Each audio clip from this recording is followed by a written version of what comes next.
والله المستعان على ما تصفون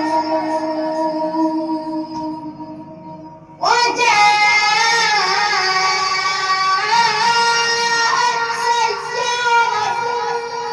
فأرسلوا واردهم فأدلى دلوه قال يا بشرى هذا غلام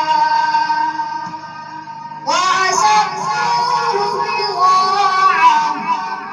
والله عليم بما يعملون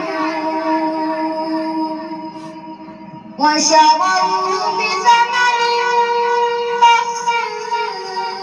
دراهم معدودة وكان